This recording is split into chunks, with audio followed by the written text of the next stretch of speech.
This is Qtv Nightly News, and I am Mamudu Kajiga, and thank you for joining us. And a reminder that you can also join us on Q Radio 103.3 FM.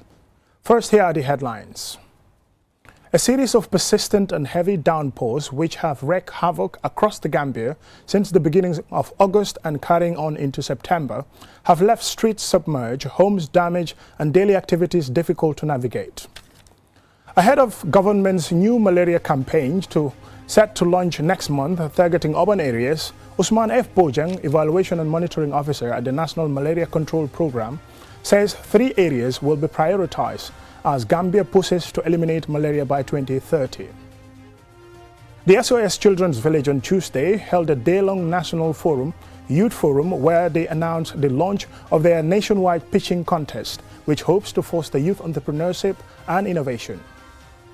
In international news, ahead of China's 80th anniversary of the victory in the War of Resistance against Japanese aggression and the World Anti-Fascist War, Vice Foreign Minister Ma Zhou reaffirmed China's commitment to peace and a community with a shared future for humanity.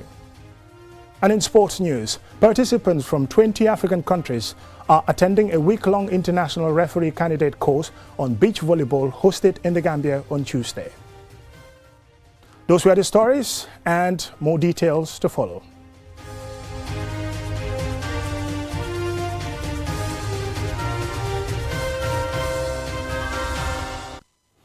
Welcome and thank you for joining us. This is QTV News. A series of persistent and heavy downpours of rain have wreaked havoc across the Gambia since the beginning of August and carrying on into September, have left streets submerged, homes damaged, and daily activities difficult to navigate as residents grapple with the aftermath of the resultant intense flooding. Ma'am Nabuka has the rest of that story.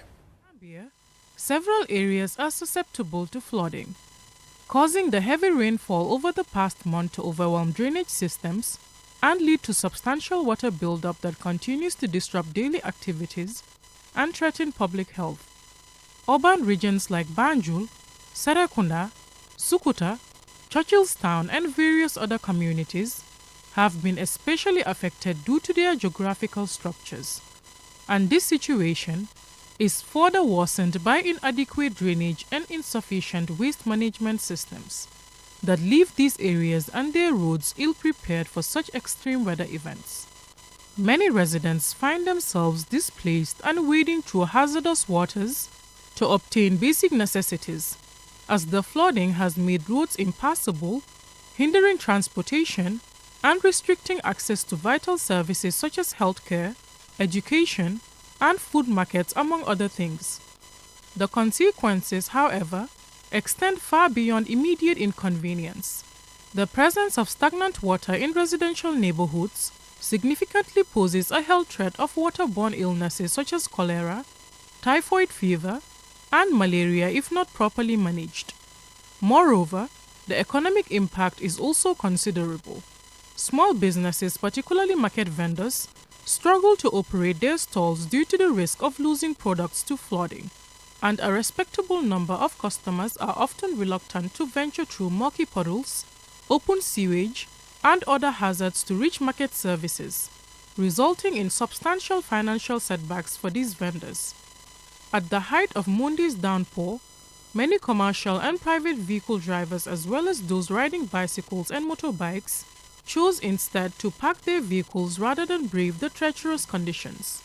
As the country continues to grapple with relentless rains and floods, there is an urgent call for comprehensive disaster preparedness and improved infrastructure to enhance the country's resilience to extreme weather events, especially as climate change continues to impact weather patterns globally.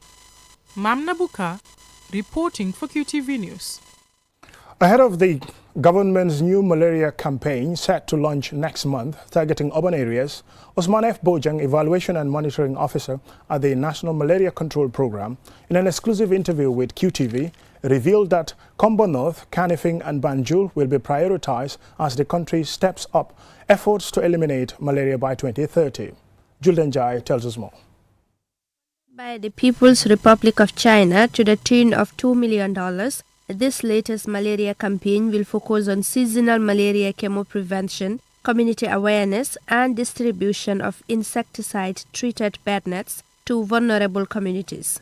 The rollout is designed to protect communities before the peak malaria season. We are targeting 71,000 children in this district Commonwealth. So we'll give them this medication, starting next month to prevent them from having malaria. The campaign will engage caregivers to ensure children under 5 receive preventive medication and will reinforce existing antenatal support for pregnant women. This announcement comes as the Gambia records a steady decline in malaria cases from over 200,000 a decade ago to just over 106,000 in 2024. Mr. Bojang highlighted some of the interventions that led to this reduction in malaria cases. Pregnant women, we target them during antenatal clinics when they are during their pregnancy at the gestational age, like when their pregnancy is 4 months or more, we give them the Fancida. That is sulfadoxine and pyrimethamine. We also give them bed nets, so that they can sleep under the bed net during their pregnancy. And also when they deliver, those kids also, we also give those kids like before they have 1 year, age, we give them the bed nets so that the mother and that child, can also sleep under that bed net. We also give medication to children less than 5 years, between 3 months to 5 years, to protect them from malaria. We started this since 2014 up to date in URR, CRR, LRR and West Coast Region 2. According to Mr. Bojang, there has been a significant reduction in the number of cases from January to June this year. These hundreds of thousands cases that I just mentioned, more than 90% of that occur from September to December. Yeah. So this is the time people should intensify the use of bed nets and other preventive measures so that they can protect themselves. The Evaluation and Monitoring Officer at the National Malaria Control Program further says that environmental management and public education will also be key components in efforts to reduce mosquito breeding and encourage proper net usage. He adds that the Ministry of Health has distributed over 1 million bed nets nationwide. This, he says, aligns with the National Malaria Strategic Plan 2021-2025 and the Gambia's goal of zero malaria deaths and cases by 2030. As the campaign is set to begin, Mr. Bojang urged communities to participate actively by attending SMC days, using bed nets properly and maintaining clean environments to curb mosquito breeding. For QTV News, I am Juldenyai. The SOS Children's Village on Tuesday held a day-long National Youth Forum where they announced the launch of their nationwide pitching contest, which hopes to foster youth entrepreneurship and innovation for 50 aspiring entrepreneurs. Ansumana Sonyasi was there and he now reports. This National Youth Forum and Pitching Contest brings together 50 aspiring entrepreneurs from across the country to share their business ideas, gain mentorship and connect with industry experts, all in an effort to promote sustainable youth-led development. Addressing participants, Jean-Pierre Kwamin, National Director of the SOS Children's Villages International, and Ismaila Baji of the National Youth Council underscored the significance of such events, especially in shaping the careers of young people, adding that such platforms help transform business ideas into flourishing enterprises. The direction SOS Children Village is taking, based on the strategy that we were able to develop in 2022, is really to support young people. It's our contribution to building the capacity of young people, giving hope to young people in this country. We are sadly all aware of the backway immigration and the number of young people that are losing their life to this tragedy, and we cannot just fold our hands and wait. Through the Youth Forum, young people are given a voice, a safe space to dialogue, share experiences and exchange ideas on issues that affect them directly. This is critical because youth are not just beneficiaries of development, they are partners and drivers of change. The highlight of the event was a panel discussion on entrepreneurship and access to finance for young people, with additional focus on career guidance and leadership development. Invited panelists engaged with participants by answering questions and offering career counseling. Among the panelists were Omar Manjang of the National Youth Parliament and Danso of Startup Incubator, who shared insights on how young people can engage with their respective organizations for support. These are all opportunities to ensure that we create a safe space for young people, equally to be the bridge between the National Youth Parliament as the umbrella body for young people and the stakeholders as well. We also have industry experts that we partnered with. These are people that provide hands-on mentorship program to our entrepreneurs, because we understand as a young person, if you really want to succeed in what you're doing, especially in entrepreneurship, you need the right coaching and the right mentorship to really attain your goals. Over the next few weeks, these participants will compete in a contest focused on generating durable and viable business ideas. Out of the 50 participants, only 8 will receive support and funding to turn their concepts into fully functioning businesses designed for long-term success. Answane Soanyase for Qtv News. From that story, we'll now go for a commercial break, and when we return, we still have international and sports news stories. Do stay tuned and join us after the break. Browse with us. QCell brings you a promo like never before. Get unlimited internet for just $25 Cs. Yes! Recharge $25 Cs and enjoy the convenience of free internet from 1 a.m. to 6 a.m. every day with our Browse with Us promo.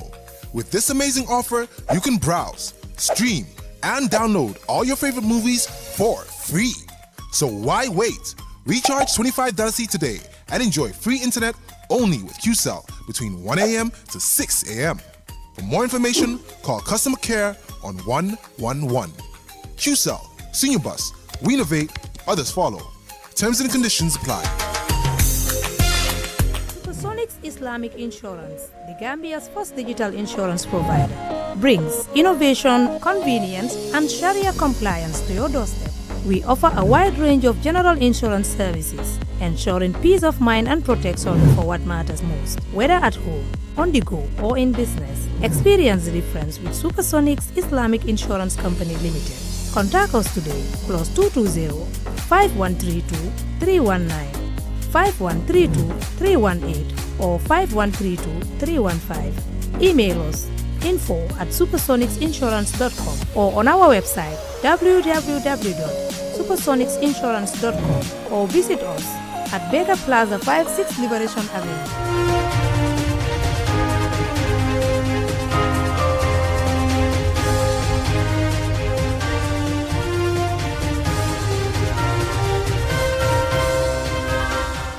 Welcome back, and thank you very much for joining us. This is QTV News, and coming up next is international news.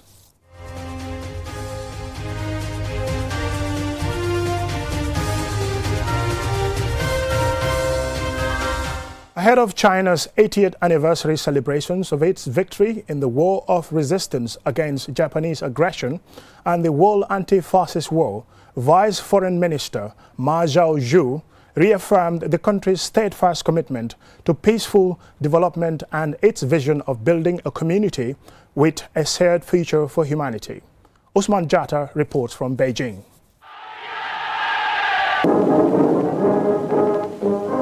Since the founding of the People's Republic of China in October 1949, the country has consistently pursued an independent foreign policy rooted in peace.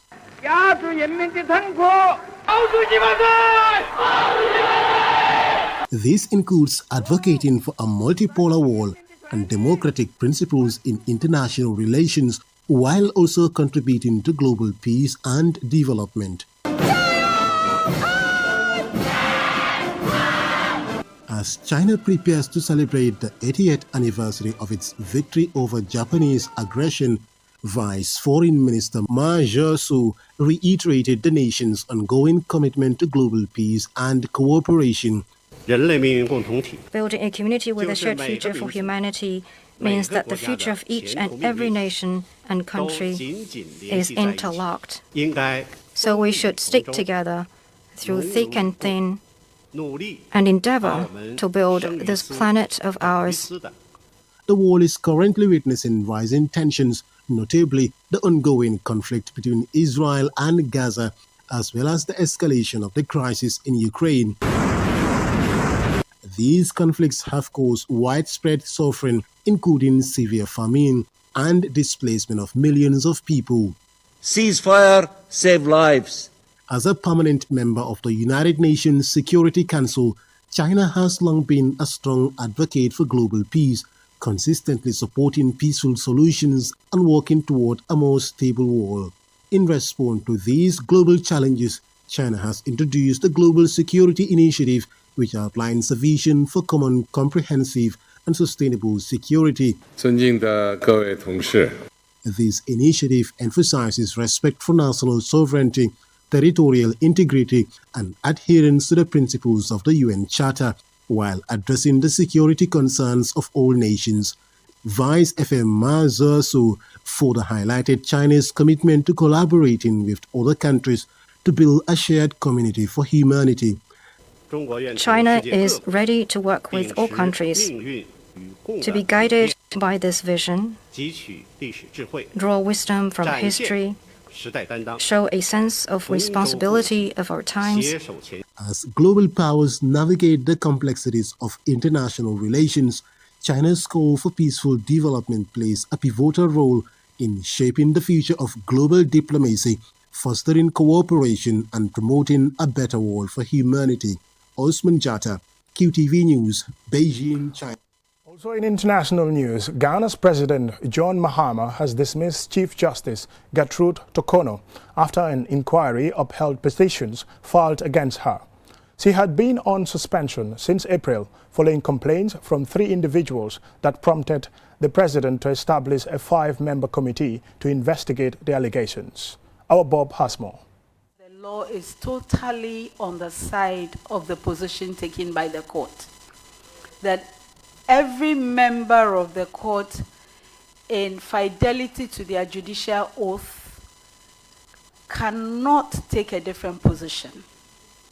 It tells you that that is what the law is. So the only response is to learn from what the law says. That was Chief Justice Gertrude Tokono being questioned in May 2023 by the Appointments Panel following her nomination for the post of Ghana's Chief Justice. No one knew then that things would turn sour just 2 years later. Justice Tokono, Ghana's 3rd female Chief Justice, was appointed by former President Nana Akufo-Addo. She is the first sitting Chief Justice in the country's history to be investigated and dismissed. Although Ghanaian Chief Justice are constitutionally guaranteed security of tenure, removal is possible on grounds such as incompetence or misbehavior. The presidency announced on Monday, 1st September, that the Commission of Inquiry set up to deal with the allegations against her found grounds of stated misbehavior and recommending her removal from office. Justice Gertrude strongly rejected the allegations as baseless and politically driven before the investigative panel. However, according to statements issued after the decision, the panel, which apparently reviewed more than 10,000 pages of evidence and had testimony from 13 witnesses on behalf of petitioner Daniel Ofori, also received the Chief Justice's own defense, supported by 12 witnesses, including experts. 2 other petitions against her remain unresolved. Critics argue the dismissal sets a troubling precedent. Former Deputy Attorney General Alfred Tuwai-Yabua told AFP that the petition lacks solid grounds, warning that if such thresholds are accepted, the future of the judiciary could be at risk. At the moment, it is not known whether Chief Justice Tokono can or will appeal her removal. For QTV News, I am our Bob. Following days of heavy rainfall, a landslide struck the remote village of Tarasin in the Mara Mountains region of central Darfur in western Sudan on Sunday, killing over 1,000 people. Aissatou Bari reports. The Mara Mountains, a volcanic highland that has long served as a refuge for thousands displaced by the ongoing civil war, are now facing an even greater humanitarian crisis. Torrential rains have wiped the entire village of Tarasen off the map. Of the estimated 1,000 deaths, only one survivor was pulled from the rubble, a stark reminder of the scale of the tragedies. International humanitarian organizations, including the United Nations, are assessing how to deliver aid despite blocked access routes and security risks, but the conflict between the Sudanese army and the paramilitary rapid support forces continues to block access to the area, complicating rescue and recovery operations. Over 40,000 people have died since fighting erupted in April 2023.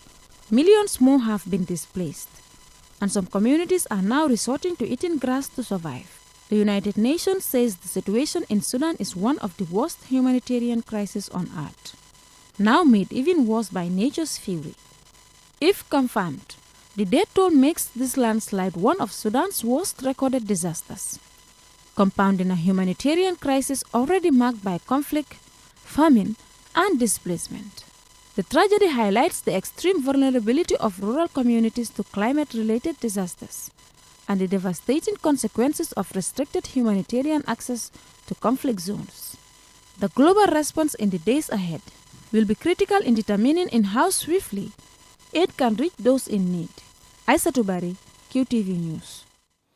From that report, now to sports news.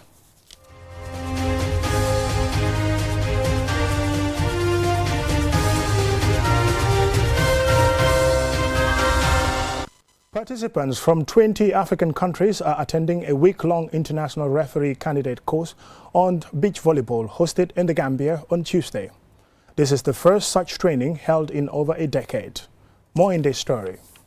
Participants from across the continent are attending the course organized by the Confederation of African Volleyball, CAVB, running from the 1st to the 7th of September 2025. The training aims to raise the standard of beach volleyball officiating to meet international requirements.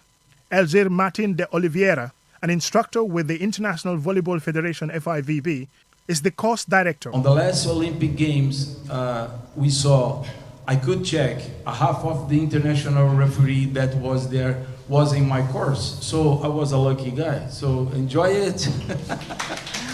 Enjoy it.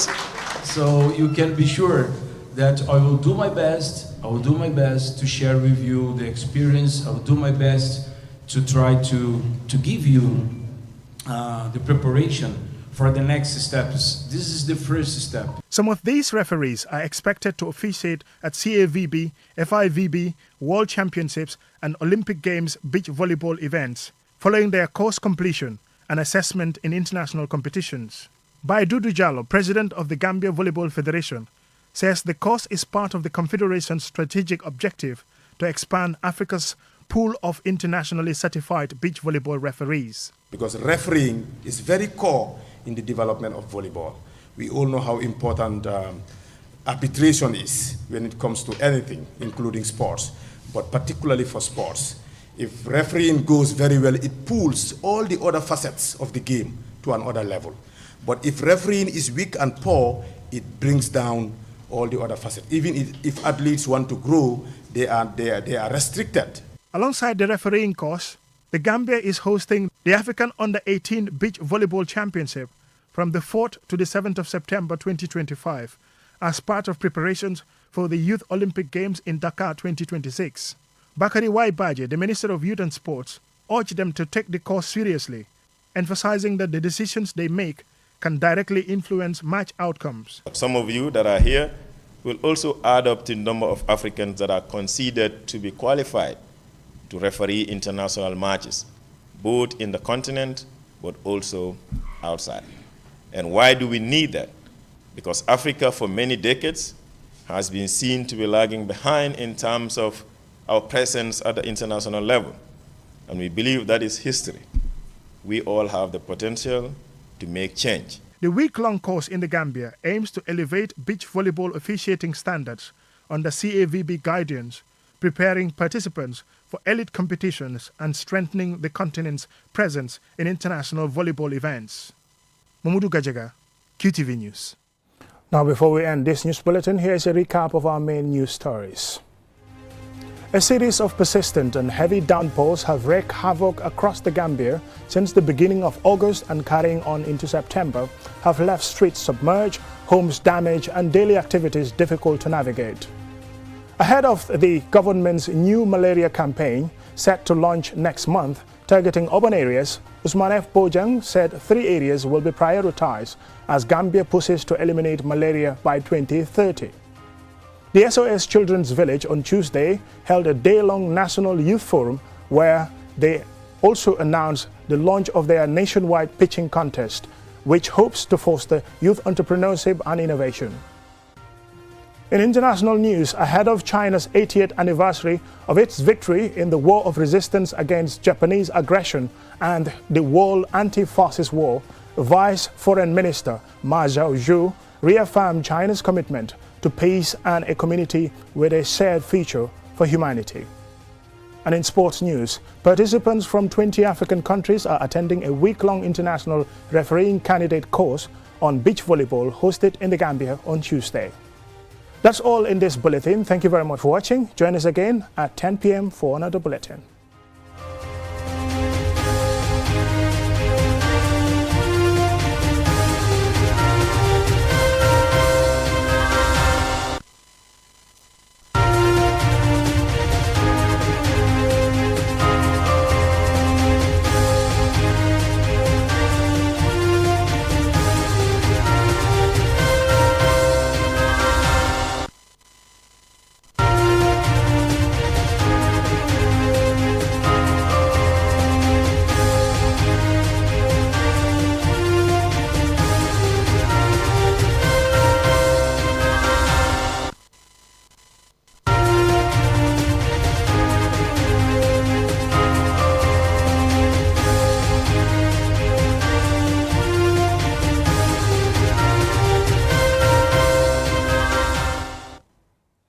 That's all we have time for. All right.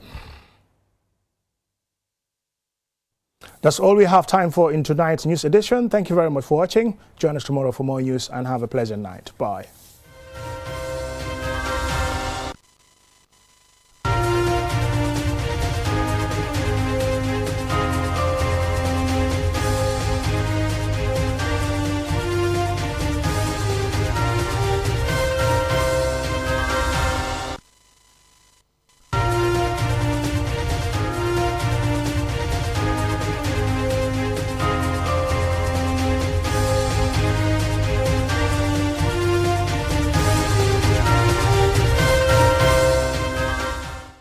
This is QTV Midday News. I'm Mamudu Kajaga and thank you for joining us.